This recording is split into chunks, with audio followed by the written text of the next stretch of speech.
Zee 24 तास एक पाऊल पुढे। आपण जे चित्रपटात बघतो किंवा आपल्या सगळ्यांना माहिती आहे, आपण ज्या पद्धतीने हे सगळे खुलासे या सगळ्या प्रकरणामध्ये होत आहेत की बॉलिवूड या सगळ्यापासून दूर नाहीये, लांब नाहीये। कारण क्रिकेटचं ग्लॅमर आणि बॉलिवूडचं ग्लॅमर या सगळ्याचा थेट परिणाम आयपीएल मध्ये आपल्याला दिसून येत होता। विंदू दारासिंगच्या चौकशीतून एक एक सगळे खुलासे बाहेर पडतात। काय सांगशील? नक्कीच अजित, विंदू दारासिंग आहे याने सुरुवातीला स्वतः सट्टा लावायचा आणि त्याला या सट्ट्यामध्ये फायदा होतो हे बघून त्याने आपल्या इतर जे बॉलिवूडचे जे मित्र आहेत त्या मित्रांना सांगितलं आणि नंतर हा जो विंदू दारासिंग आहे याने स्वतःहून हा त्याच्या मित्रांकडून पैसे घ्यायचा आणि मग सट्टा लावायचा। म्हणजे बुकीचं काम हा शेवटी नंतर करू लागला होता। पोलिसांनी जेव्हा त्याला अधिक चौकशी केली त्याला पोलिसांनी आपला खाक्या दाखवला तेव्हा त्यांनी पोलिसांना हात जोडून सांगितलं की हा माझा मोबाईल, हा माझा लॅपटॉप आणि हा माझा आयपॅड, हे तुम्ही ठेवा तुमच्याकडे। ह्याच्यापुढे भविष्यात मी कधीही क्रिकेट बघणार नाही किंवा या मोबाईल आणि फोनला आणि लॅपटॉपला कधी हात लावणार नाही असं विंदूने सांगितलेलं आहे पोलिसांना।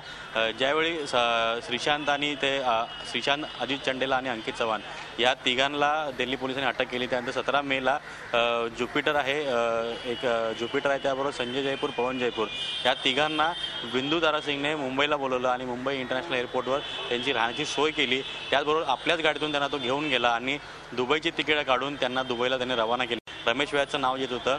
सगळ्यात मोठा यामधला बुकी जो आहे ज्युपिटर नावाचा बुकी आहे, जो थेट संतोष दुबई जो आहे दुबईला बसलेला त्याच्या कॉन्टॅक्टमध्ये होता।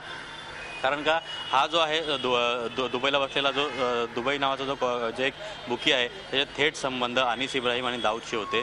त्यामुळे याचे देखील संबंध त्या लोकांचे आहेत का?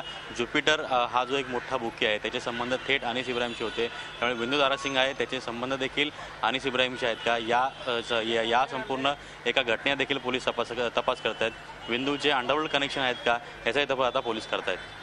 अजित, या सगळ्या प्रकरणानंतर हा जो खुलासा होतोय खरं तर सर्वसामान्यांच्या समोर हे सगळं येत नाही, पण माहिती नक्की असतं, निश्चित असतं। या सगळ्यामधून आपण बघतो वर्षभरातनं एक दोन तरी अशी प्रकार समोर येतात की बुकिंगचे पैसे देऊ शकले नाही म्हणून लोकांना आत्महत्या करावी लागते। म्हणजे या सगळ्यांची दहशत किती असली पाहिजे हे तर अगदी सत्य आहे, हे उघड आहे सगळं। पण यामध्ये अशी ही लोक ज्यांना देशाकडून नाव मिळतं, पैसा मिळतो, प्रसिद्धी मिळते, हे सगळे लोक फक्त आणि फक्त पैशासाठी देशाशी गद्दारी करायला मागे पुढे बघत नाहीत का? हा एक मोठा सवाल आहे। पोलिसांना एक विनंती आहे, कडक चौकशी झाली पाहिजे आणि जर अंडरवर्ल्डची सहभाग या लोकांचा असेल, मग ते कुणी असो, किती मोठा सेलिब्रिटी असो, त्याच्यावरती कारवाई करा। कारण देश आपला सगळ्यात मोठा आहे। पैसा, प्रसिद्धी आणि ग्लॅमर याच्या मागे लागून ही सगळी लोक आपण काय करतोय हे विसरायला लागली तर आपल्याला आपण नेमकं काय केलं पाहिजे हे विसरता कामा नये। धन्यवाद अजित या सगळ्या सविस्तर माहितीबद्दल। झी 24 तास एक पाऊल पुढे।